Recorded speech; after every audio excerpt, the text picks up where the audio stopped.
happens?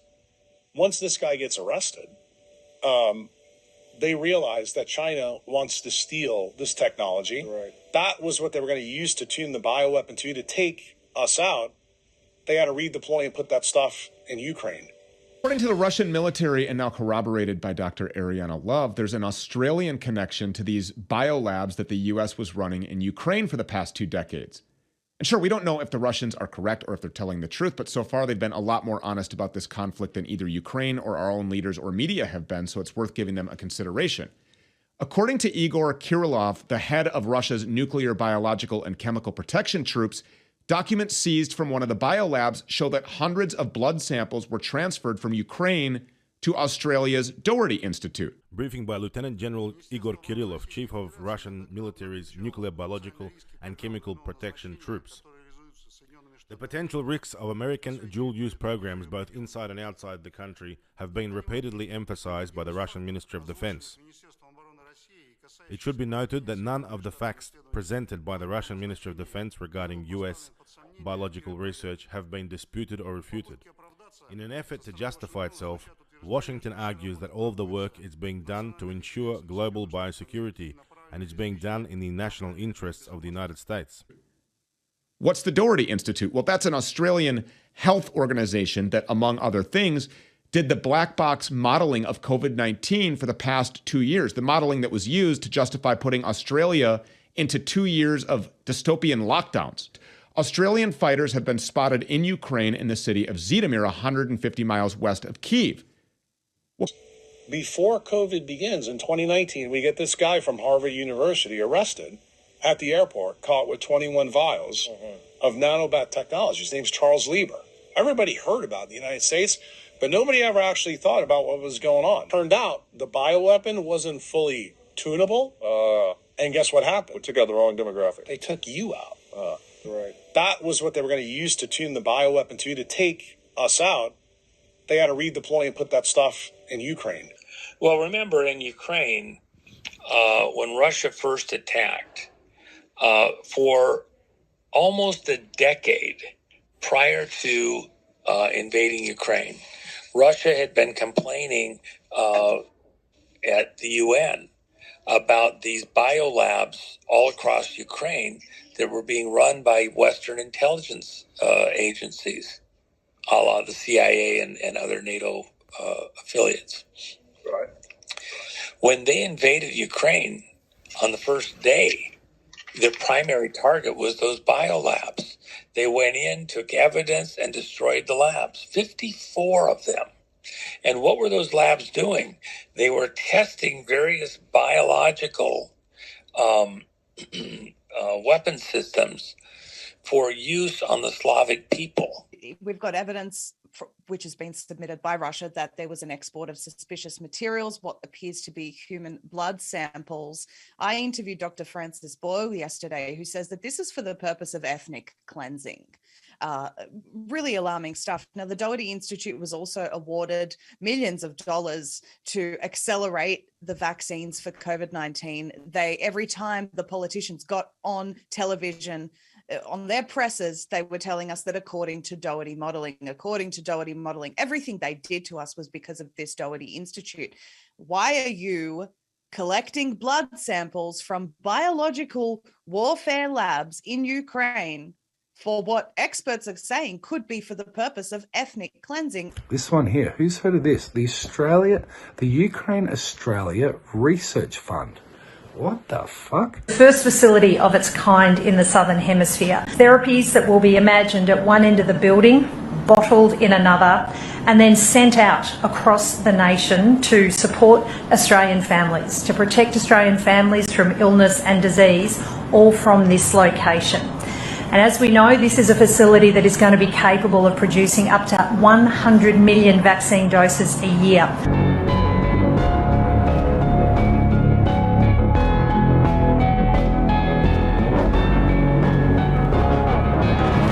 This Monash Technology Precinct is absolutely the perfect fit for Moderna. Already being home to the CSIRO, the Australian Synchrotron, the Victorian Heart Hospital and the Melbourne Centre for Nanofabrication, We are marking today a new chapter in this global technology precinct. All right, so very exciting. The sun's out today. First time I've seen it in well over a week here. But anyway, I wanted to.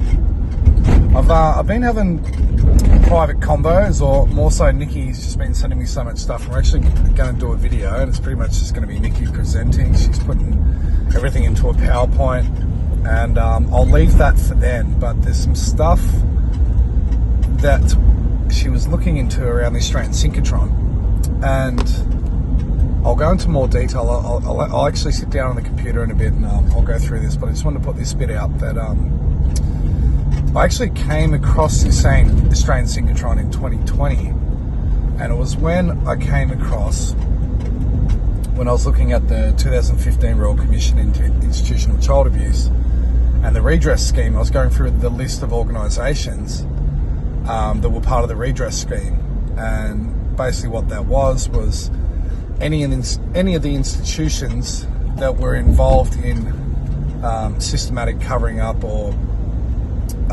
directly involved in child abuse, that victims could apply to this redress scheme and be offered be able to get a payout. It relates to like Bill Heffernan in 2015, in which he brought up the institution of the law, trying to get that under the terms of reference for Child Abuse Royal Commission, which would have ended up in the redress scheme if that was the case. But there were so many judges on. That was the whole point of what he was doing in bringing that up.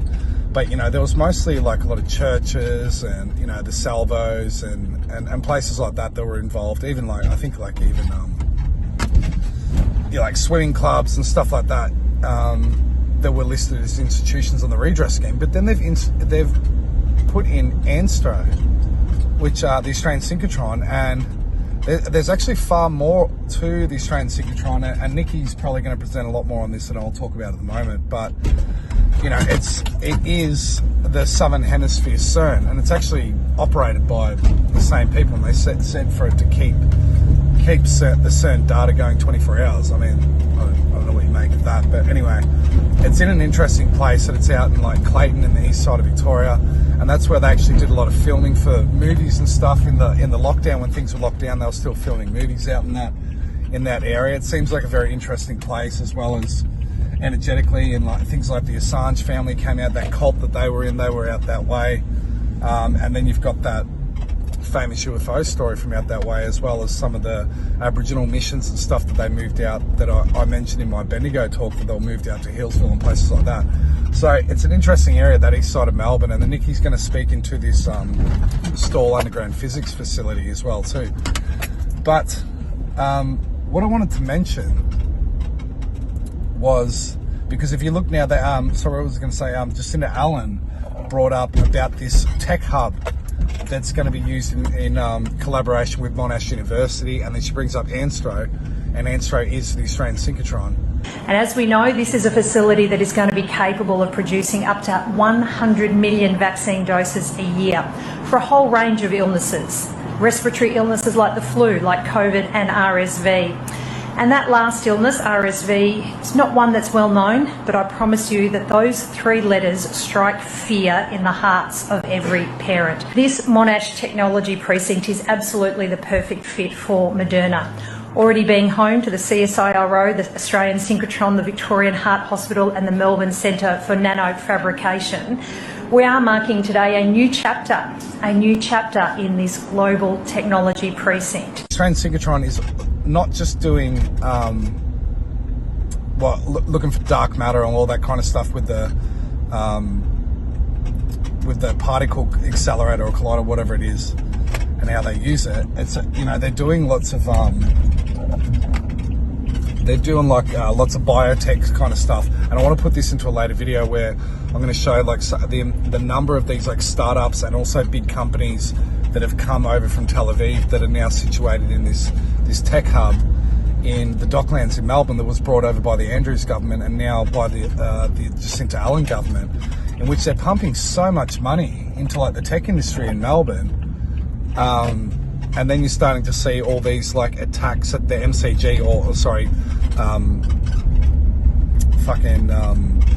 guns, the multiple guns that have been found, and then inside the MCG, and then they've now said that, you know, there was a problem with the AI causing the solution of we need an upgrade of the AI, and this was by this company Evolve. But anyway, they've named Melbourne as the tech hub, the tech epicenter of the Asia Pacific region, which includes like cities like Singapore and stuff. That Melbourne is at the forefront of biotechnology and artificial intelligence. So anyway, I was looking at a Jack Cruz talk the other day, and I watched all of his 4.5 hour conversation. It's brilliant.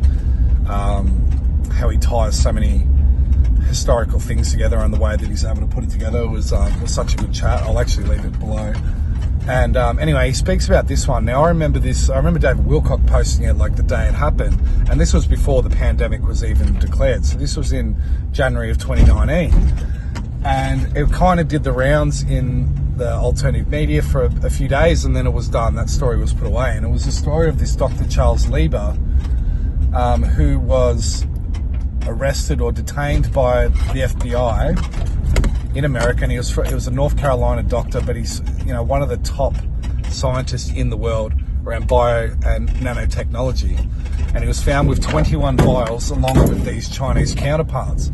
And he was working in collaboration with Wuhan University. And this all goes back to like when Obama had to change like the rules and definitions of gain of function and the type of experimentation that was going on within the US. And this is a whole thing that it's all done by, it's a Department of Defense project. Instead of doing it just completely as a black ops so you can ship it off to other countries. And anyway, what Jack Cruz said, and I never heard this before and I actually can't back this up. So if anyone can find this information, it would be unbelievable. But he said that these vials were meant to go into the vaccines, but didn't because they were intercepted at this place, or that we know of. And then he goes all through like SV40 and how that linked to the polio vaccine, which I'd learned about for years through Ole Demigard. So anyway, and he said that this was the specifics of these vials. And like, I don't understand the biology or how any of this stuff works, but basically what I was getting out of it, that they needed what was ever in these that was going to become a product of the vaccines to take out a specific age group. And what he mentioned there was, he said it was to take out the older people, and instead it took out the younger people because I'm guessing that they weren't able to get this substance into the jabs. Oh, the game plan has adopted. And what they thought was going to happen during Biden and Kamala, that they would take out a lot of my generation and older, clear the deck. Turned out the bioweapon wasn't fully tunable. And guess what happened? We took out the wrong demographic. They took you out. They didn't take... Not me, I didn't get that shit. But yeah, I guess. But you understand where I'm going. Yeah. And how do I want you to think about this? Before COVID begins in 2019, we get this guy from Harvard University arrested at the airport, caught with 21 vials of nanobot technology. His name's Charles Lieber. Everybody heard about it in the United States, but nobody ever actually thought about what was going on. 2 guys from China who worked in Wuhan gets arrested with him. They take the 21 vials away. He's the expert in wideband technology. This is all the stuff that you hear about with the big tech guys in Silicon Valley. I want to get into the semiconductor stuff. Right. So what happens? Once this guy gets arrested, they realize that China wants to steal this technology. Right. That was what they were going to use to tune the bioweapon to take us out. They had to redeploy and put that stuff in Ukraine. Because they had to protect China from stealing this technology. Interesting part that he said was that it's gone. These vials were then taken to Ukraine. Now this is interesting. I don't have any evidence to back that up except that he said that. Right? You have to take his word for it or you don't. But for now, we'll say that he's correct. Now then you hear the stories of the bioweapons labs at the very start of Russia going into Ukraine. And this has been reported by many other people. It's also been, they've stated by the Russian government. But of course, that's the kind of information that doesn't make it over to the West. So obviously it's multi-pronged, the reason for Russia's defense against NATO coming up against its borders and the breaking of all these treaties and many other different things. But they do suggest that these bioweapons labs was a big part of it, and even like that they went into Chernobyl, I think, within the first couple of weeks of the invasion into Ukraine. So what was going on in Ukraine? And we know that there's been mass money laundering, at least for the last 4 years, going through Ukraine, that was amped up, but then also going back to Hunter Biden, and for the last couple of decades, that this has been a hub in which they could launder money through, and then a lot of it actually comes back into the US, into certain political figures and institutions and NGOs and all this kind of thing, people they want to pay off, and judges. And I would also suggest that they're funneling that money through to Iran, or at least that's going to be part of the story that's going to break out. But listen to this, the interesting bit. So we actually have documentation of bioweapons facilities, which are basically run by NATO, inside of Ukraine.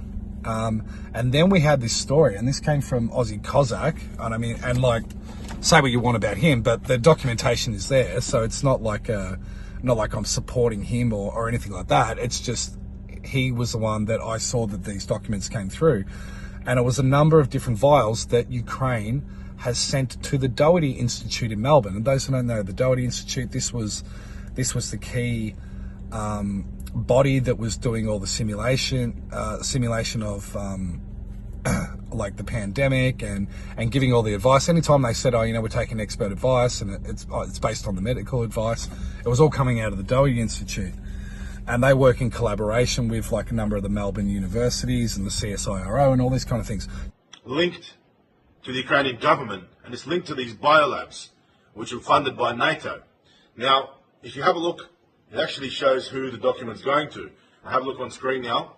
I'm not going to dox this person, but you can see the details. Military, and now corroborated by Dr. Ariana Love, there's an Australian connection to these biolabs that the US was running in Ukraine for the past 2 decades.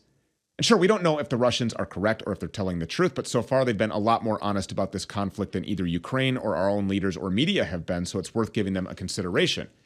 According to Igor Kirillov, the head of Russia's nuclear, biological, and chemical protection troops, documents seized from one of the biolabs show that hundreds of blood samples were transferred from Ukraine to Australia's Doherty Institute. Follow that path there from Jack Cruz, talking about Charles Lieber being stung with the vials.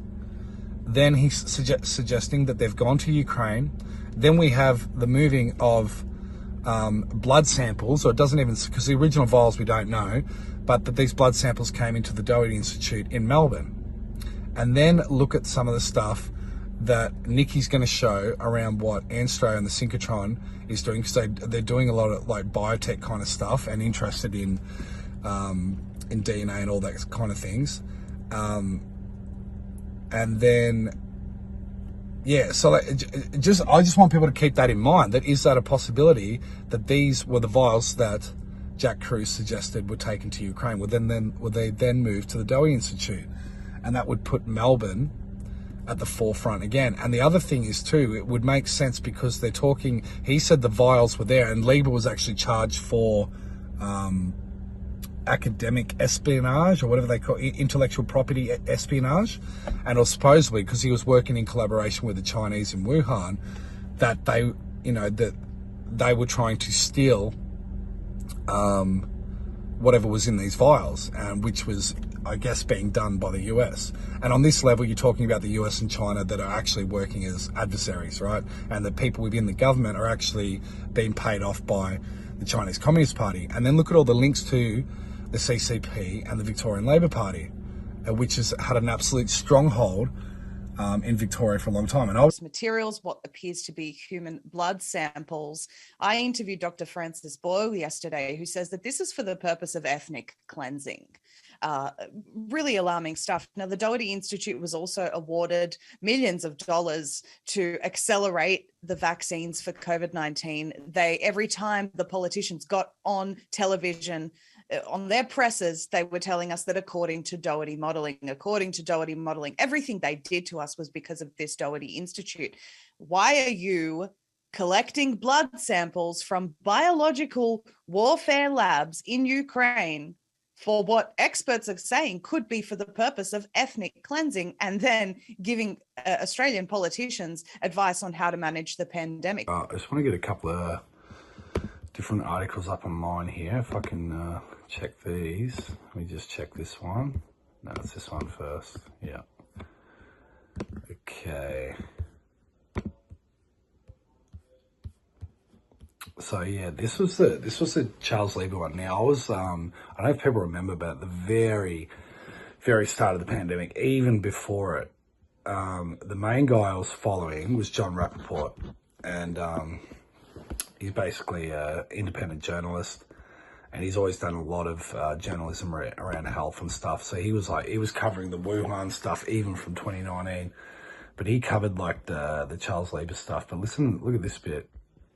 He said one of the leading nanoscience researchers in the world was recently arrested and charged with concealing his connections with China. Major US science star busted by the feds. Charles Lieber has now been suspended by Harvard University, chairman for chemistry department, right? So this is the article. I'll leave all these below. Behind the explosive Charles Lieber scandal. So he's just like backing up all the stuff that Jack Cruiser said. And again, I can't find anything online where he said that these vials, this is kind of like inside information that he's giving, saying that these vials went to Ukraine. I can't find anything on that. But for now, I'm going to take his word. So here's another one. Ex-Harvard chemist Charles Lieber joins Chinese University. Oh, sorry, this is a new one. So this is recently, right? This is May the 5th, 2025. Now, isn't this interesting? After this guy, so he was originally questioned and charged and stuff, and it was to do with academic espionage. But here it says, so he's now joined the Chinese University. Like, what? How is he allowed to do that after what has occurred? Former Harvard chemist Professor Charles Lieber, and this is the other thing too, is you'll see stories how they're going to interrelate to current things and what I would say around disclosure, especially things like Benghazi, like the Russia Gate, Obama Gate, all that kind of stuff. It's all like going to come to the fore, and this was a very intentional and deliberate story at the time when this came out. Anyway, so this is now former Harvard chemistry professor Charles Lieber, who was convicted of lying to federal authorities about his ties to China in 2021, took on the job as professor of the Chinese University last week. Lieber stated that his new role at, Shenzhen International Graduate School, where he now holds the highest faculty rank in whatever this Chinese lab is. Anyway, it says federal judge granted him permission to visit China for employment networking and delivery. You think there would have been restrictions put on that? Anyway, very weird. But if you go even like to his wiki page, right, like there's no fuck around guy. American chemist, inventor, nanotechnologist, nanotechnologist and writer. 2011, Lieber was named one of the leading chemists in the world from the decade of 2000-2010. Thomas Reuters based on the impact of scientific publication. He's known for his contributions to synthesis, assembly of characterization of nanoscale materials, nano devices, applications, and nanotech devices in biology, right? So you can look all into that. It speaks about his conviction, but then we've got this other one, then these other ones, right? So this one I'm going to go on to, and Nikki's going to go more into this in a completely different direction than what I'm going here, but I just wanted to point this out before Nikki comes on in a week, right? Because I was looking a lot around these, around Melbourne becoming this head of technology and artificial intelligence within the Asia Pacific region, and it's got very, very strong ties to Tel Aviv and America. And now I remember these at the time, and I was pointing this out without looking much into it. Around Dan Andrews, when he was bringing in these Israeli cyber companies into Australia and into Melbourne, and they've set a lot of them up around the Docklands. But this is one of the biggest ones. Israel. People can look into these. I'm not going to go all into it, but these are some of the big ones. But there's hundreds of them. Israeli Cyber Gym arrives in Australia. Israeli cyber security specialist CyberGym will open its doors in mid-July. So this is 2017 under Andrews. In Melbourne's Docklands, as the company pursues the Asia-Pacific market for its intensive digital threat reaction training. CyberGym is relocating its global headquarters to Melbourne. So this is an Israeli company building out of 60 new jobs in the next 3 years. We see Melbourne as the hub of Australia and the South Asia region, says Global Gym non-executive chairman Avi Shetler, some Jewish name, who is the head of the Melbourne operation, right? He sees Australia as a good source for skilled cybersecurity people. We train them, develop them, blah, blah, blah, blah, blah. We'll leave that one at the moment, but people can go look into CyberGym. Now, the other thing too, I was covering this years ago, this case of Peter Scully and Lux, and when they end up finding this massive child exploitation and live streaming website on the dark web, and it ended up leading them all the way. This international investigation led them to Melbourne. One I missed here was actually the guy called Lux. His name is Matthew David Graham, and he was running this child exploitation website where, you know, there was the worst kind of torture going on, and murder and all sorts of things that I won't go into. But his name, Lux Matthew David Graham, who was hosting these servers that were being distributed worldwide on the dark web, in which the servers were being hosted from Melbourne. Matthew David Graham, or Lux, a university nanotechnology student from South Morang. So isn't that an interesting one, that we find that this guy who's been pinned with this case of running these dark web websites was a University of Technology student, where this was all being run, right? So it says here, CyberGym is half owned by Israeli government, Israel Electric Company.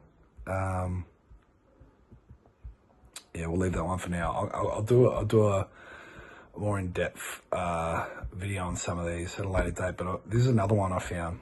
Virginia and Victoria to join forces in cybersecurity, right? Now, Virginia in America, what's that head of? DARPA, where all this starts.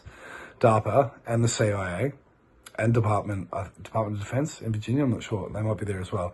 But definitely the CIA, definitely DARPA. So Victoria's strengthened its reputation as Australia's cybersecurity leader with a memorandum of understanding signed today between the Andrews Labor government and the Commonwealth of Virginia. Premier Daniel Andrews met with the Governor of Virginia, Terry McAleer, who travelled to Melbourne with a special delegation of personally signed the agreement.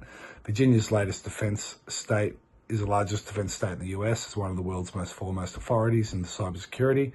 A recent report by the Business High, okay, we don't need all that.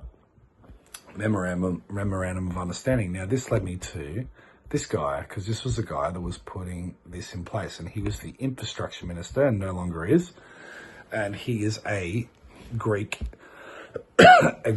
Jewish man and a dual Israeli. The Honourable Philip Dalidakis, I think that's it. Honourable Philip Dalidakis. People can go look him up.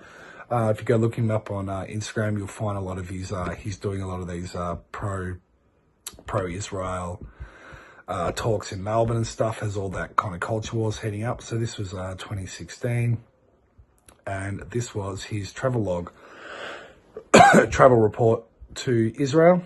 Minister of Small Business and Innovation and Trade. Like I said before, he's no longer in. Yeah, so that's basically his, here we go, his purpose of travel. I travelled to Israel from the 10th to 21st of November 2016 to lead the data and cybersecurity trade mission on behalf of the Victorian government, the first ministerial-led cyber delegation of any state or federal government across Australia. The key purpose of my travel, so listen to that, on behalf of the Victorian government, the first ministerial-led cyber delegation of any state or federal government across Australia, right? Of course, always Melbourne. The key purpose of my travel was to develop trade and investment prospects for Victorians, strengthen the relationships with key stakeholders, meet with academics, institutions, industry and government agencies to discuss opportunities for trade partnerships in the data and cybersecurity space. So this is how all the Five Eyes operates too. We know all about this, is how like they, and that's what they did with all the Russiagate stuff, that the people that were spying on Trump was It was being done on behalf of ASIO and MI6 and all these other ones, and they basically outsourced their espionage because you're not legally allowed to spy on your own citizens domestically, or at least like the CIA is not in America, but they can outsource it to another Five Eyes intelligence agency. And I think this is what they're doing here with these cyber security companies in Melbourne. The Victorian government partnered with the Australian-Israeli Chamber of Commerce to develop a comprehensive meeting program and delegation consisting of leading Victorian companies, right? Benefits. Anyway, people can go all the way through that. I'll put all these in. I want to skip through this. But yeah, look out for that guy. Here he is again. Philip Dalidakis.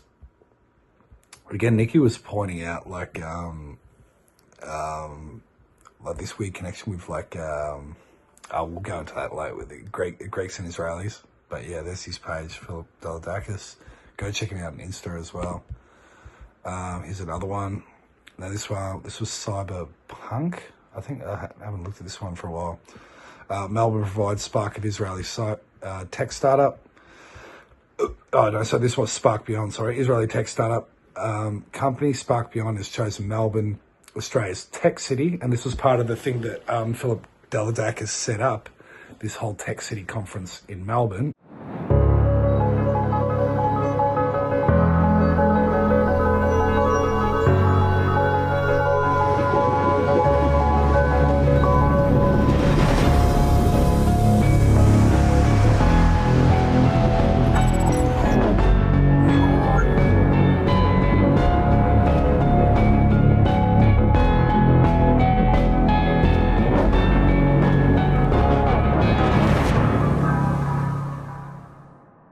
To declare that Melbourne is the AI tech city and capital of Southeast Asia, or Asia Pacific, sorry.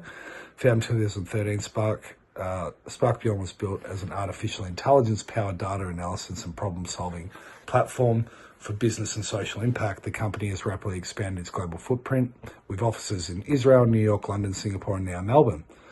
And the works with leading Fortune 500 and ASX companies, right? This is them here. And the other one, which does the security and the AI at the MCG, is another company called Evolve. I haven't got that one in here. And that's what they've said with the latest MCG cases of like these clear bullshit setup cases how people have brought guns in, that now they need to redevelop the AI systems within the MCG.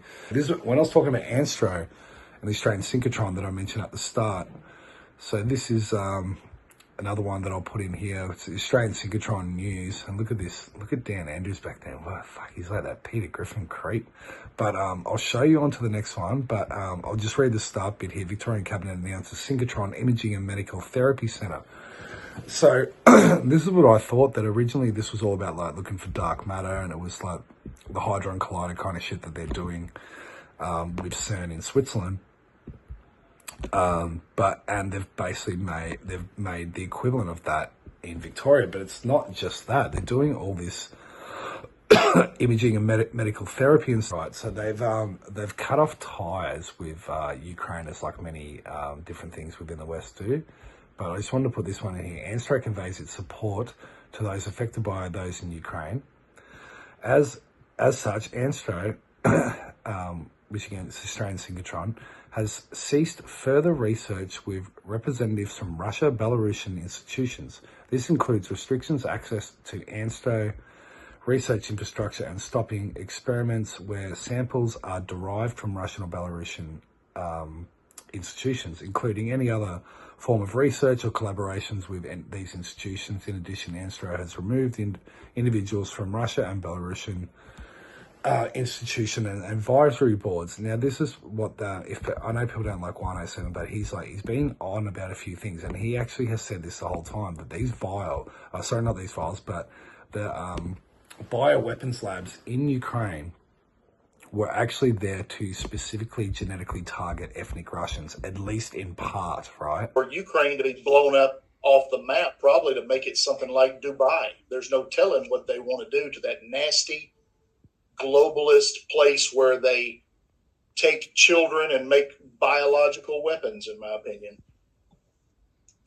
Well, remember in Ukraine, when Russia first attacked, for almost a decade prior to invading Ukraine, Russia had been complaining at the UN about these biolabs all across Ukraine that were being run by Western intelligence agencies, a la the CIA and other NATO affiliates.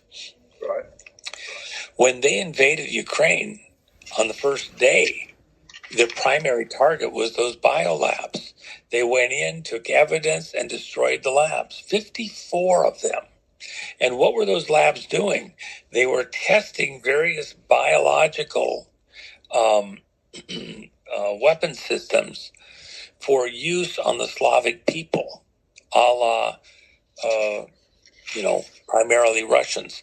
They were doing testing on their own citizens, Ukrainian citizens, but with Russian ties genetically, because they're pretty mixed up in that area there. So they were essentially using their own people as guinea pigs, young recruits, to test these bioweapons on their own people in preparation to use something against Russia. And this was in the COVID thing. By the way, Russia has arrest warrants, international arrest warrants for Dr. Fauci and a number of other people tied to those labs. This goes back to what Jack Cruz was saying at the start. What happens? Once this guy gets arrested, they realize that China wants to steal this technology. Right. That was what they were going to use to tune the bioweapon to take us out. They had to redeploy and put that stuff in Ukraine because they had to protect China from stealing this technology. The bioweapon wasn't fully tunable. And guess what happened? We took out the wrong demographic. They took you out. 2019, we get this guy from Harvard University arrested at the airport, caught with 21 vials of nanobat technology. His name's Charles Lieber. Everybody heard about it in the United States, but nobody ever actually thought about what was going on. 2 guys from China who worked in Wuhan gets arrested with him. They take the 21 vials away. He's the expert in wideband tech. That was what they were going to use to tune the bioweapon to take us out. They had to redeploy and put that stuff in Ukraine. I would say, is this sort of research being conducted in Australia as well? Because now they're saying they're cutting off all ties with Russian and Belarusian people as far as research. So was that hinting that they're already doing it? And of course you would. Now, I know a lot of people, a lot of institutions did boycott Russia, but I just find this one interesting that the Australian synchrotron in their medical research is now not collaborating with any Russians, and they've actually got rid of any Russians within any other institutions that they're dealing with or were dealing with, that they're not going to be anymore. And if you were getting certain biomaterials, then you would probably do that. But then this led me to this one. The Australian provides nuclear safety assistance for Ukraine. Right, so I'd never heard about this. The Australian Radiation Protection and Nuclear Safety Agency, PANZA, the Australian Nuclear Science and Technology Organisation, ANSTO, has coordinated with the, and Fiona Barnett actually mentions ANSTO, and that connects to Lucas Heights and stuff like that too. And I think they're doing certain collaborative work with the Australian synchrotron as well. They've coordinated international atomic energy to donate radiation measurement and personal protection equipment to Ukraine. They have coordinated with International Atomic Energy Agency to donate radiation measurement and personal protective equipment in Ukraine. Now, fair enough, that's what they're saying, that, the West is, supporting Ukraine, but they're doing this too. But I'm saying that, this can be used under the guise of so many different things. This is surface level, what they're putting on their own website, right? Australia is the leading nation in nuclear safety and radiation protection, and we are pleased to be able to contribute our global effects in support of Ukraine to maintain a safe environment and protect workers and the communities. The equipment provided will allow workers to monitor radiation in the event of a nuclear incident and assist in the replacement of stolen and damaged equipment. The donation forms part of a wider call for international support, which will be answered in contributions for many countries. So, you know, it's just weird, like, to take a political stance within a war and the way that they're working and this kind of support that they're providing to a certain country, in effect against another country, when that country has been said to possess bioweapons that is ethnically targeting the other country, right? It's fucking interesting. But then, like, so this led me to this other one. This one here. Who's heard of this? The Ukraine-Australia Research Fund. What the fuck?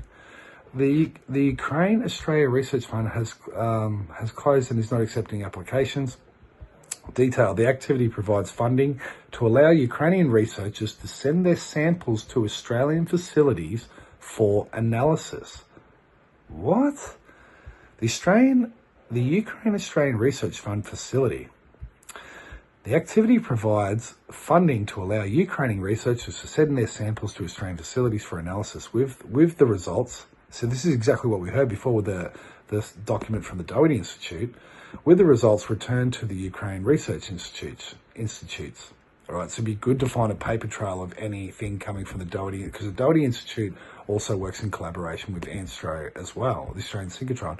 This activity will keep researchers productive and publishing in their research institutes in Ukraine while engaging in international collaborations. The Australian National Collaborative Research Infrastructure Strategy facilities continue to support the Ukraine-Australia Research Fund by assisting with identifying the appropriate facility and contacts for interested Ukrainian researchers. Applications to any eligible facility will be accepted, blah, blah, blah. Now, it's talking about eligibility, be a research scientist or researcher within Ukraine. So they've got this collaboration going on here with academics and scientists, right? Fields of research. Now listen to this. Agricultural, veterinary and food sciences. Now this is going to make a lot of sense. The veterinary part, when I'm going to have Nikki on, that's going to make a lot of sense. Biological sciences, biomedical and clinical sciences, chemical sciences, earth sciences, engineering, environmental sciences, health sciences, information computer, so blah, blah, blah, blah, blah. Now, this is the bit I found interesting. I've got to find it. Finding a facility. Full list of, okay, here we go. Full list of NCRIS funding facilities, right? Now, where do I find, I think I'll click on this one. Hopefully this one, I think this was a link. Okay. Yeah, I think this is it. So these are all the different facilities that are working in this collaboration with the Australian and Ukraine, what's it called? Oh, fuck. Hang on, I'll go back and just... the Ukraine-Australia Research Fund, okay. Ukraine-Australia Research Fund, funding research and infrastructure projects. Australian Access Federation,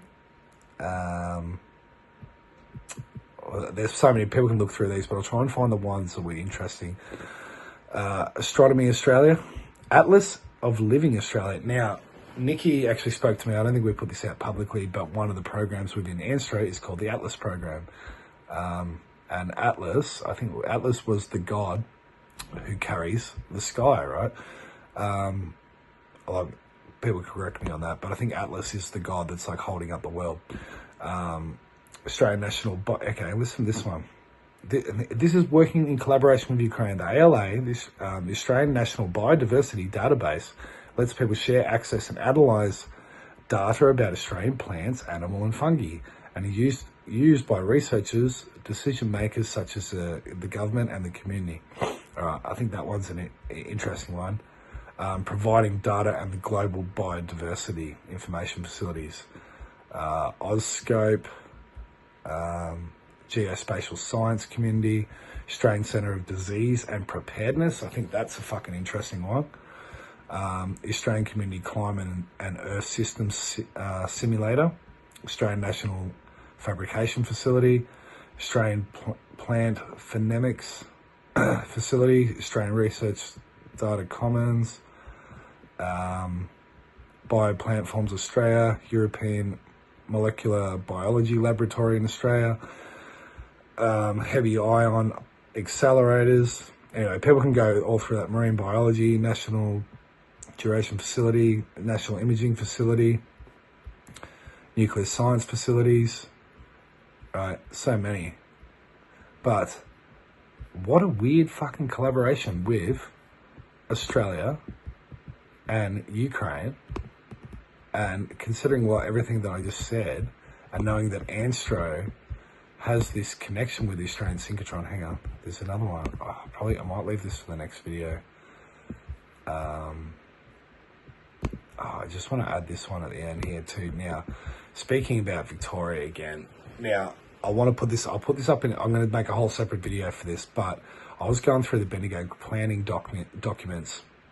I went through a lot last year, and there's so many, and they tick off every Agenda 2030 measurement. And I've mentioned so many times before that Victoria is always the first, not just the first in Australia, but the first in the world to push through a lot of these programs, and they ram it through so quick.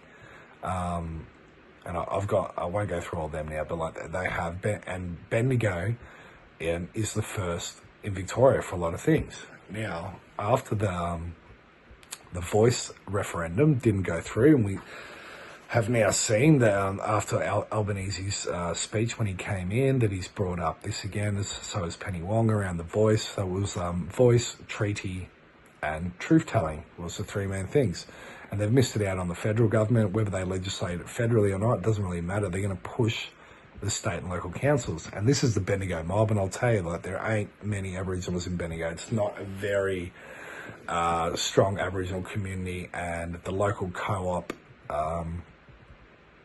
they do some they do some shoddy shit, and they get a lot given to them in Bendigo. But the whole purpose, if you look at the planning documents in Bendigo, especially the urban living and all the Agenda 21 items, and then pushing the whole green agenda and the Green New Deal, and I'll go through it another one. It's unbelievable what they're attempting to do. If you reckon net zero by 2050 is unachievable, you should see the goals that Bendigo's got by 2030.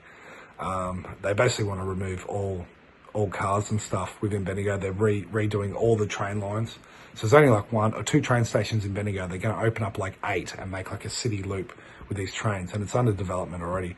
But anyway, so the local mob, the Dja Dja Wurrung, is going to be the first mob to make a treaty with the state government. I'm like, oh, isn't that fucking interesting? Because everything they're going to do is they're going to shut people off the land in Bendigo, and they're going to get the whole point of it is to the abolition of private property. What Marie Strong spoke about, the post-democratic, post-industrialised West, all that kind of Agenda 21 stuff that we all know about. And they're going to use the Aboriginal people to do it. And these fucking sellouts of these Aboriginal co-ops, whether they're ignorant or paid off, it's completely unacceptable. And this is what's happening. So Dja Dja Wurrung, traditional owners, start treaty with the state government. People can go all the way through that. But the bit that says, in short, the Dja Dja Wurrung Aboriginal Clans Organisation is the first group to register with the treaty authority. Its intention is to seek the local treaty with the state government, a local treaty to separate statewide Victorian treaty negotiations that began in November 2024. So anyway, I'll go more into that in a later video, but I kind of want to make it about the whole thing that Jack Cruz said from the start, and I kind of think that there's something to that, and it's going to tie more in with the Australian synchrotron and Anstro, and even the stuff that Jacinta Allen was saying the other week. But I'm going to leave most of that because Nikki's got some extremely interesting information with the rabbit hole she's been going on with Donovan and Zelda. So that's going to be really good, and I think it's going to have to be a long one. But I just wanted this to be, at least in part, some of that be in addition to it. So all right, I'll leave it there. Oh, the other thing is too, our Scott Earth podcast now is going to be on YouTube and Rumble. I think Madeline was very happy about that, but I've kind of convinced her that we need a backup, at least for Rumble, if Spotify goes down. So you can watch it in video form now. And the other thing too, what was it? So I got this. I forgot to mention this last one. So, Georgina, thank you for doing this for me. And it was basically a 40th birthday gift. And everyone, not everyone, but a lot of people have written messages in here to me. And I was just going through them last week, and they're just beautiful. So, thank you. That's a picture of me. So, she's gone to a lot of work to do this.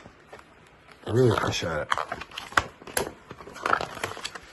Anyway, don't want to make it all about me, but you get the point. But it was really nice, actually. It's yeah, no one's ever done anything like that for me, I don't think. Not to this degree. Look at that little nerd. Man, it was trippy looking at some of these. I can't even remember. I can't even remember that. Fuck, man. I think that was Kinder. Oh, man. I can't even see. That's when I broke my arm when I was 12 years old. Actually, does anyone remember ever doing this? Anyone remember doing this? See, I've got the photo, and that's like, with like scratch a dick on it. Does anyone remember going through family photos, and then you would like scratch a dick on pictures? So she's like, copy that, and it's actually got that on there. That gave me a bit of a laugh. That was my early cricket days. Anyway, so yeah, thank you everyone that wrote messages in there. It was very, very heartfelt and very nice. But thank you for Georgina for organising it too. All right, I'll leave it at that. See you guys.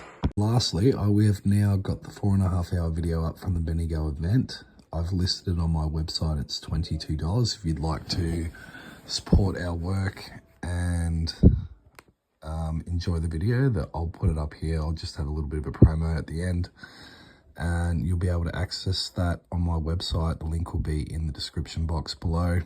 And as well, if you can support Blue Yuki and Remedy, if you want to buy any of their products, they are listed below in the description box as well. All right, have a good day. Massive fire that's covered like a huge part of Victoria, and then bang, the state of Victoria starts that year takeover of this area, because you come from like those tribal stories. Then 2 women supposedly walk up and find gold in Bendigo. In that time, it goes from a tent city to like 20,000 people within a month to 5 to 10 years later, it's the richest city in the world. The most elegant ballrooms we've ever seen. In the setting of the ball, a worker lost control. Listen to this bullshit. Lost control of his torch whilst trying to light one of the decorative sunlights. So the military actually was keeping a ghost log book in this building. The royal homages.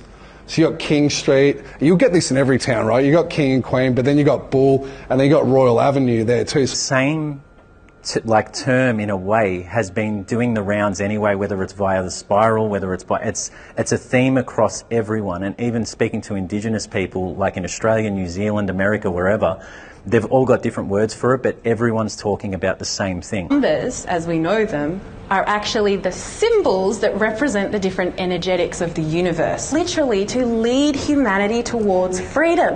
If it wasn't for the 5 energy, we would just be going to... It's the 5 energies that look for the exit under a 5 energy. So did World War II. In fact, the London Olympics, that was also under a 5 energy.